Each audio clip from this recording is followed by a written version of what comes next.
Hello everybody, you catch me here today on this beautiful sunny day,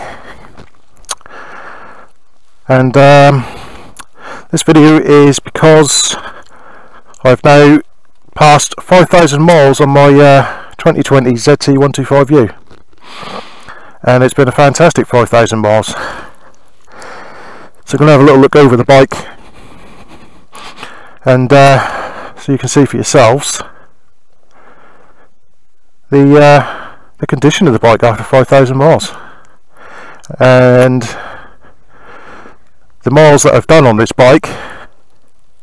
I've been through all the weathers. So I got this bike on December 17th 2020,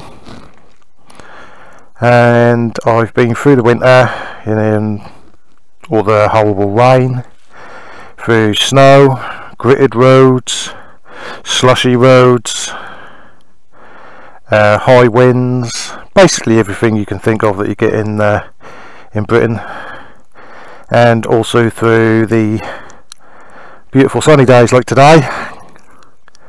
So it's got to be about 22-23 degrees today. Thank God I'm wearing a ventilated jacket. And what can I say about the bike, other than that it's brilliant. It's absolutely brilliant. I mean, 5,000 miles and it still looks amazing.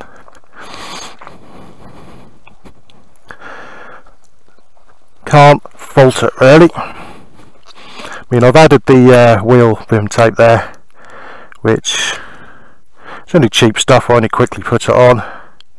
You know, you can fault it, you can fault the application, which was done by myself with the wheels on. The rear one weren't too bad on the paddock stand, but I ain't got a front paddock stand. But really, there ain't really no marks on it at all, apart from I've got a few little tiny paint chips around the wheel rim on the front wheel on the disc side, because I was using the Oxford Boss U-lock, and down to my own clumsiness really, I was whacking it, so I've changed it now to an Oxford XA14 disc lock alarm. So it's got a louder alarm and it's smaller, easy to carry around. But yeah, I mean, it just looks absolutely amazing. These handguards here are the ones fitted to the ZT125-U1, which I fitted. I'd owned the bike for about a month. They were 50 quid. Got them through the dealer. Fitted them myself in 10 minutes or so. Other than that, phone holder, cheap 15 quid phone holder off Amazon. And there's the chain, which isn't the chain I wanted to put on the bike. I wanted to put a O-ring chain on it, which I told the dealer that I wanted an O-ring chain, and because I went to the dealer to get it, and I put a chain on it after about 1,000 miles. So this chain's done 4,000 miles, around about that. It's a 520 chain, 110 links. The original one that came with it had a riveted link, so I replaced it with one with a split link. Unfortunately, my dealer didn't listen to what I say. What I told him, said I wanted an O-ring. I bought this, I didn't check it, went home, split the original chain, which was a rivet, which I then couldn't put back on the bike after I found out that the chain that he'd given me is not an O-ring chain. And it wasn't until I went back to him and said, that ain't an O-ring chain, I bought an O-ring chain. I told you I wanted an O-ring chain. He said, we don't stock O-ring chains. Why did you sell it to me then? But anyway, it's a RK chain. It's a 50 quid chain. It's a motocross chain. Thing is, I've done 4,000 miles on it now, and it's basically at the end of its limit. I've probably got about 2 more adjustments on that chain. That's it. It's got to go in the bin. This is on a 125cc bike, just under 15 horsepower, and that chain is rated for a, you know, a full-on motocross bike. It's actually rated to go on a stuff like a YZ490 motocross bike. So God knows how many chains they go through if that's what that's supposed to go on them.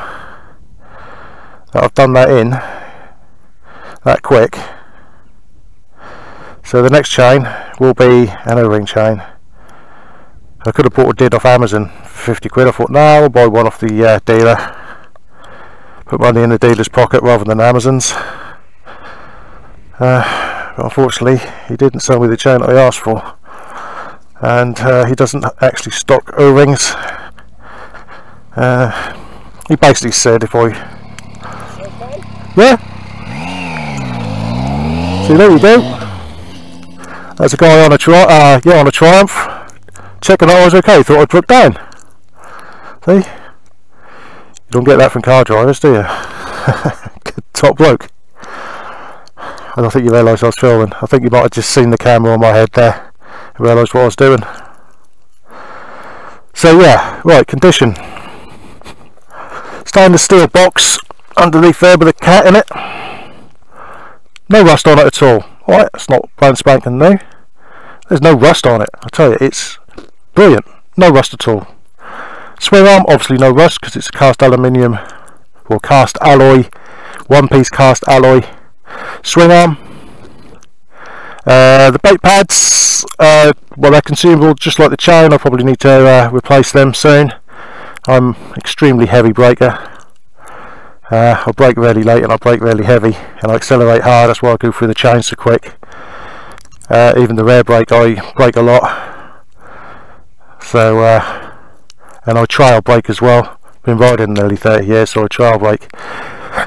The only problem I have had is where my feet rub against this powder coat hair on, well, the rear foot peg mounting, and I've worn some of the powder coat off. I put a little bit of black electrical tape on it. That's not the bike's fault, that's just the way my feet go. I sit heeling even though I ride on with my toes on the foot pegs. It's the same both sides, but other than that, you know, that's literally it. That is it. That is the only thing. Chips off the front wheel, my fault with the disc lock. A little bit of powder coating rubbing off there, which is down to my own heels on my feet. So you know, and general wear and tear on the chain and pads. Other than that, it's tip top. Oh, well, I have changed the spark plug. Actually, it came with a torch that I've never heard of. That's the make. A torch. I'm trying to remember now. Oh my god, something like a CR8EI, and I've replaced it with an NGK CR9EIX iridium. So the torch was an iridium as well. It has to have iridium in here. You can't put any other type of spark plug in. It's got to be an iridium. Bike won't run properly. So I've replaced it with the E9 or the CRE9 or CR9EIX.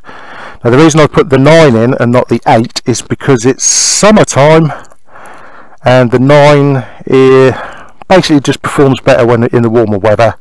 So maybe in a month or so, when we get through into October and that, when the temperatures really drop, I'll then put the other spark plug I bought, which is the CR8EIX, which is an all year round spark plug. But I found that during the summer, when the air is not quite as dense, because in the summer it's hotter and air rises in the heat, and in the winter time the air sinks.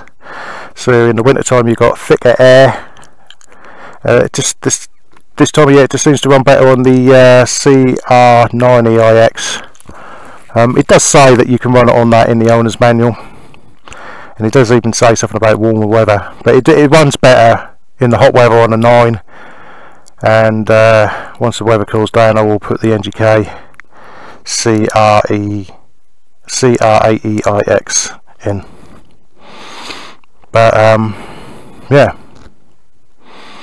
other than that, it's tip top. At some point I'll have to replace the clutch cable because general wear and tear and stretch. Other than that, I can't really say too much about the bike, other than I'm still waiting for a decent tail tidy. I'll get a nice tail tidy under there, get rid of that gubbins off the back, open that wheel up, it looks good from that side, and then you got all that on the back there. Just want to get all that out of the way, tidy it up, and yeah, put that big old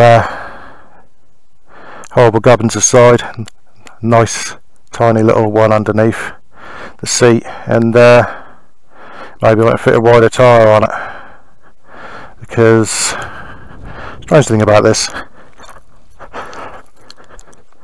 it's hard to see here, I tend to go right down to the edge, as close to the edge as I can on the tyre. I don't know if you can see that tiny little bit of chicken strip on there, because it's been raining recently, so it hasn't worn as much on the edge, but I tend to ride all the way down. I ride to the point where, like, my foot hits the road, especially on the left when I'm changing gear, leant right over, and my left foot will be underneath the gear lever to change up a gear as I'm going through the corner. So I thought I might change it to GP shift, so I can push down to change up. So race gearboxes or gear levers are done. It makes sense when your foot's hitting the road, and again my foot's hit the road, but you know, it doesn't quite get to the edge of the tyre. Same on the front tyre, can't get anywhere near rubbing this paint off. I was getting a little bit better, but once them tyres, these CST tyres are worn out, they're quite hard compound. When they wear out, I don't know what I'll put on there, Corsa 3 or is it Diablo 3s or whatever. Well, there's Pirellis, don't know. I've always been a Bridgestone in the past. I don't like Bridgestones, but I might put Pirellis on. We'll see. Depends what's best. Oh, the other thing is, even though I changed the chain, I haven't changed the sprockets. The sprockets are still good. I only had 1,000 miles on them, and I can see in there, yeah, the sprocket's still good. So I know everybody say when you change this chain, change the sprocket or sprockets. If I ain't got the wear, I'm not going to do it. You know, that's a 125. They don't wear out like a big litre bike. So maybe after I've done the next chain, I might change the rear sprocket. The front sprocket is like new. However, I'm thinking about changing the front sprocket for one with one extra tooth. I don't know how many teeth it's got on it. I should have counted it when I took the chain off last week to clean it. So I took the chain completely off and hung it from a tree, sprayed it, and that's how I cleaned the chain. I didn't clean it on the bike. That way I could get to the front sprocket, clean all the gunk out that you get with chain lube flying in there, and you can clean the rear sprocket, and you can get to all the rubber mount for the rubber. You get a lot of rubber or plastic tray that goes on top of your swing arm to protect the paint. So, you know, clean all that, get rid of all the gunk, good dirt, grit and grime. If you don't do that with around the front sprocket, when you put your chain back on, you're just going to draw all that crap back onto your chain that you just cleaned. So that's what I did. Took it off, hung it from a tree, sprayed it with muck off chain cleaner, brushed it all down, wiped it all down, got it all good and clean and wiped off dry, and then cleaned all the front sprocket out, cleaned all the rear sprocket and all the gunk and everything around that, fitted the chain, adjusted it back on, and then lubed it with WD-40 chain lube. Good stuff, that. And that's what I did. But I will probably change the front sprocket for one tooth higher, just for a slightly better cruising speed. Acceleration is not really something I'm too worried about, but cruising speed is alright. Could do with a little bit, even if it gives it like 5 or 6 mile an hour higher top end cruising speed, it's all good. Anyway, that's me done talking about this. Go and enjoy the weather, go for a little ride around. Oh well, hope you liked it. Bye.